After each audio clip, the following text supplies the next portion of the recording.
प्रधानमंत्री नरेंद्र मोदी वरिष्ठ मंत्रियों के साथ करेंगे बैठक। संसद में पीएम के दफ्तर में बैठक होने वाली है।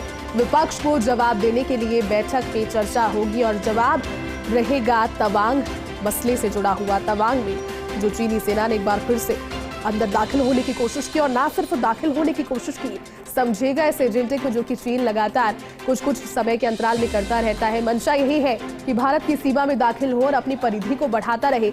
लेकिन ये जब सैटेलाइट में तस्वीरें कैद होती है और वहां पर ये जानकारी आती है, तस्वीरों के जरिए सैटेलाइट से कैप्चर हुई कि वहां पर बाकायदा सड़क बना दी गई थी, वहां पर एक गांव का गांव बसा दिया गया था और आगे भी उस जगह को घेरने की कोशिश। लेकिन वहां पर भारतीय सेना, और ये तस्वीर आप देखकर अंदाजा लगाइए कि किस तरह की परिस्थितियों में सेना के जवान हमारी रक्षा कर रहे हैं, देश की सरहदों की रक्षा कर रहे हैं और ये कितना ज्यादा चैलेंजिंग, कितना रिस्की उनके लिए, उनके परिवार के भविष्य के लिए होता होगा। लेकिन इस मसले पर अब चूंकि विपक्ष संसद में बात करने के लिए, जवाब देने के लिए लगातार, अभी सुबह कांग्रेस के राष्ट्रीय अध्यक्ष मल्लिकार्जुन खड़गे ने ट्वीट के जरिए कह दिया कि यहाँ पर बात तो करनी होगी, देश की सुरक्षा से जुड़ा हुआ मुद्दा है और यहाँ पर जवाब भी सरकार को देना होगा क्योंकि ये सिक्योरिटी, नेशनल सिक्योरिटी का मुद्दा है। और अब प्रधानमंत्री नरेंद्र मोदी वरिष्ठ मंत्रियों के साथ में बैठक करने वाले हैं। देखिए, साफ तौर पर यहाँ पर रक्षा मंत्री राजनाथ सिंह तो होंगे ही, एनएस अजीत डोभाल भी होंगे क्योंकि वो कहे जाते हैं ऐसे मसलों में रणनीतिकार अच्छे हैं। जो विगत हम कह लीजिए कि जो पुलवामा की या फिर उरी की जो घटना थी उसमें भी एक अच्छा पूरा प्लान भारतीय जनता पार्टी का सहयोग उन्होंने एनएसए अजीत डोभाल ने किया था, तो वो तो होंगे। लेकिन तमाम जो वरिष्ठ मंत्री हैं वो यहाँ पर मौजूद रहेंगे। पीएम के दफ्तर में ये चर्चा होगी और उसके बाद विपक्ष को क्या जवाब दिया जाए और फिलहाल क्या अपडेट है, देश को उस वस्तुस्थिति से भी अपडेट करा दिया जाए। ये मन में विश्वास सभी के हो कि हाँ, जवान वहां पर है लेकिन उनकी सुरक्षा भी सुनिश्चित की जाएगी। उनकी ड्यूटी तो रिस्की है, उनकी जिंदगी और मौत का सवाल ऐसे जगहों पर हो जाता है। ये सिर्फ एक, आप समझ लीजिए, कुछ इंच की दूरी होती है कि अगर वहां से धक्का किसी ने किसी को मारा, और जैसे गलवान घाटी में लद्दाख में 2020 में वाकया हुआ भी था, तो उसके बाद 20 भारतीय जवानों की शहादत हुई थी। लेकिन वो वाकया अब गलवान टू तवांग शिफ्ट हुआ है, लेकिन चीनी साजिश नाकाम। पूरी जानकारी और फिलहाल पूरे विश्लेषण के साथ में हमारे कंसल्टिंग एडिटर अमित मिश्रा जी जुड़ गए। अमित जी, 2020 15 जून लद्दाख की गलवान घाटी में ऐसी हिमाकत चाइना ने की थी और आज फिर से वैसी हिमाकत गलवान से ये तवांग में शिफ्ट हुई है, लेकिन सेना ने मुंहतोड़ जवाब दिया है। लेकिन अब इसको लेकर के जवाब मांगे जा रहे हैं। क्या लगता है कि ये कहां तक जाने वाला है, देश की सुरक्षा से जुड़ा हुआ मसला में? जी बिल्कुल, देखिए, जिस तरह की गतिविधि चीन के तरफ से हुई है, जो हमारे रक्षा मंत्रालय में सूत्र है उन्होंने साफ तौर पर बताया है कि जो मामले हुए वो चीन की तरफ से हुए, यानी डिप्लॉयमेंट ऑफ फोर्सेस जो थे जैसी हर चौकी पर चीन ने बढ़ाए थे और लगभग 7 दिसंबर से ये कार्रवाई, 6 दिसंबर से ये कार्रवाई वो कर रहा था और उसकी अनदेखी भारतीय फौज नहीं कर सकती है। इंडियन मिलिट्री जो एजेंसी है, जो MI कही जाती है, उन्होंने इस बात के साफ संकेत दिए थे जैसे कोई किसी चौक पर किसी तरह वारदात हो सकता है, इससे भारतीय सेना पूरी तरह से मुस्तैद थी और इसी वजह से आपने देखा होगा कि भारतीय सेना ने कड़ी कार्रवाई चीन को परास्त किया है। और चीन के रक्षा मंत्रालय के सूत्रों ने हमें बताया है कि चीन की तरफ 22 से ज्यादा घायल हुए हैं और भारतीय सेना के करीब 7 से 8 से घायल हुए हैं। तो ये एक तरीके से बात सामने आई। फिलहाल जो स्थिति है, जो रक्षा मंत्रालय के सूत्रों ने हमें बताया है, फिलहाल सीमा पे हालात नियंत्रण में है।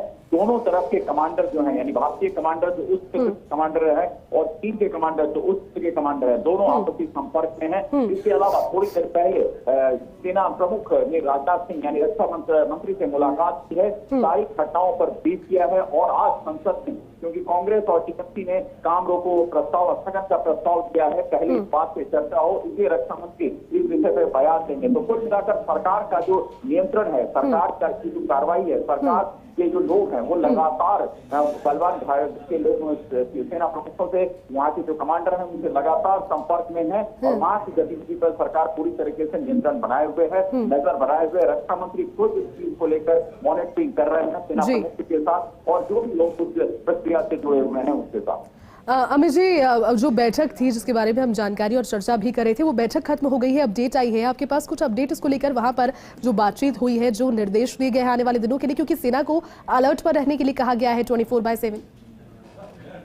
सेना अलर्ट पे, बिल्कुल जैसी आपने सही सवाल किया, सेना को अलर्ट पे रहने का निर्देश दिया गया है। मैं फिर बताऊंगा आपको, जो मिलिट्री इंटेलिजेंस है, जिनके इनपुट के आधार पर सेना ज्यादातर कार्रवाई करती है, तो उनका ये विश्लेषण है कि चीन जिस तरह के वारदात, क्योंकि अभी मौसम जो है, आप मौसम जलवायु का परिवर्तन समझिए, मौसम सर्द होने वाला है। सर्दी के मौसम में आप दोनों तरफ देखें, जो हमारे पाकिस्तान से लगती सीमाएं हैं, सरहदें हैं, जहां पर बर्फबारी ज्यादा होती है, चीन से लगती जो सीमाएं हैं उस पर यह गतिविधि ज्यादा होती है। तो चीन इस कोशिश में हमेशा रहता है कि किसी तरीके से जो अपनी कार्रवाई, अपनी गतिविधि को अंजाम दे। लेकिन भारतीय सेना, मैं फिर बताऊं आपको, भारतीय सेना इतनी मुस्तैदी से वहां खड़ी है, क्योंकि परसों जिस तरह की वारदात चीन के सैनिक की तरफ से हुई, उन्होंने ललकारा, उकसाया और पत्थर चलाए। पत्थर चलाने की कार्रवाई में कुछ भारतीय सेना को चोट आई, लेकिन जवाबी कार्रवाई में भारतीय सेना ने मुंहतोड़ जवाब दिया। और जो हैंड टू हैंड फाइटिंग होती है वहां पर जैसी, उन फाइटिंग में भारतीय सेना ने चीन के सेनाओं को परास्त किया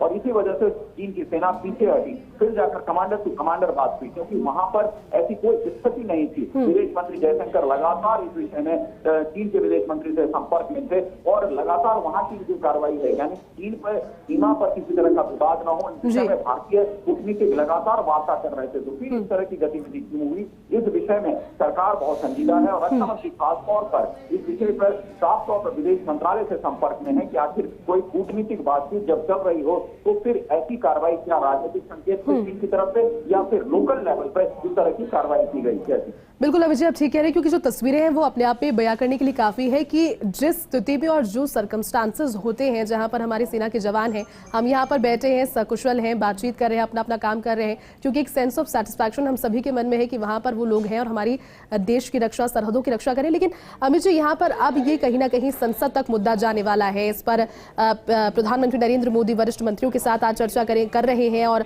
शायद करने वाले हैं अपने दफ्तर में, जो पीएम दफ्तर है उसमें। संसद में क्या जवाब दिया जाएगा और क्या वस्तु स्थिति है, एक्चुअल स्थिति, उससे भी लोगों को और पूरी जनता तक एक मैसेज की ये स्थिति थी, इसे निपट लिया गया और आने वाले दिनों में ये स्थिति रहने वाली है।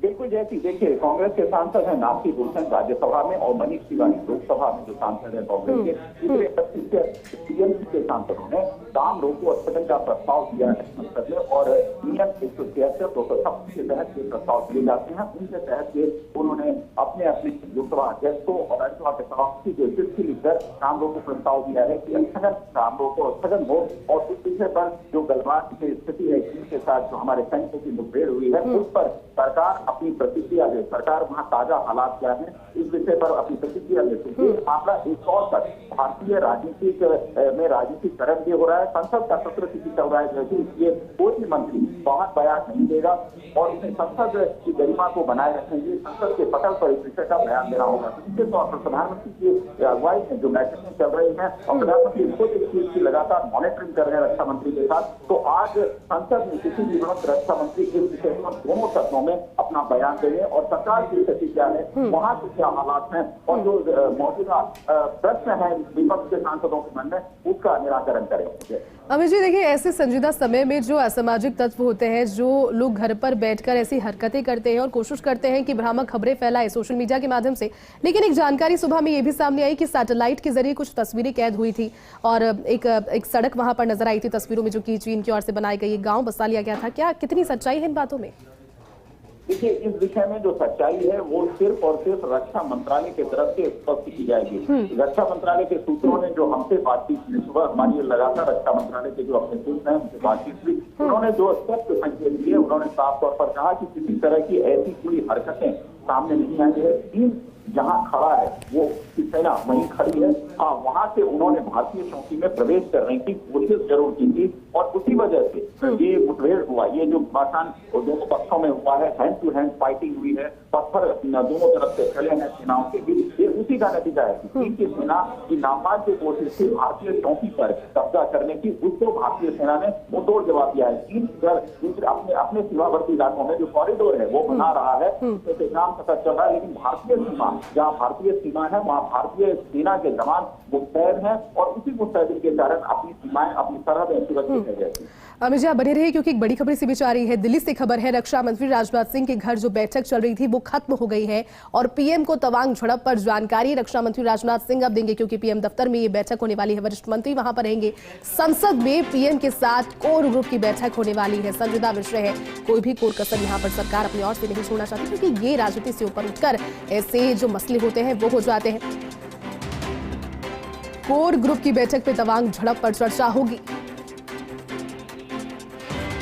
और जानकारी जो सामने आ रही है, 12 बजे लोकसभा में और दोपहर 2 बजे राज्यसभा में रक्षा मंत्री राजनाथ सिंह इस पर जवाब भी देने वाले हैं, यानी कि सदन में जवाब वो देंगे। ये बैठक के बाद में निर्णय लिया गया कि 12 बजे लोकसभा और 2 बजे दोपहर में राज्यसभा में जवाब दिया जाएगा। तो कुल मिलाकर के आज जब विपक्ष मांग कर रहा था और स्थगन प्रस्ताव, स्थगन नोटिस के लिए दिया गया, लेकिन सरकार ने भी विषय की संजीदगी को समझा और आज भी जवाब देने का निर्णय, यानी कि जनता में कोई इस तरह का मैसेज ना जाए, कोई डर, कोई भय का माहौल नहीं। और अब देश की सरहदें, देश की जो सीमाएं हैं वो सुरक्षित है, इसको लेकर के सुनिश्चित कहीं किया जाएगा कि एक मैसेज, और वहां पर भी जो अलर्ट किया गया है वो काफी महत्वपूर्ण है।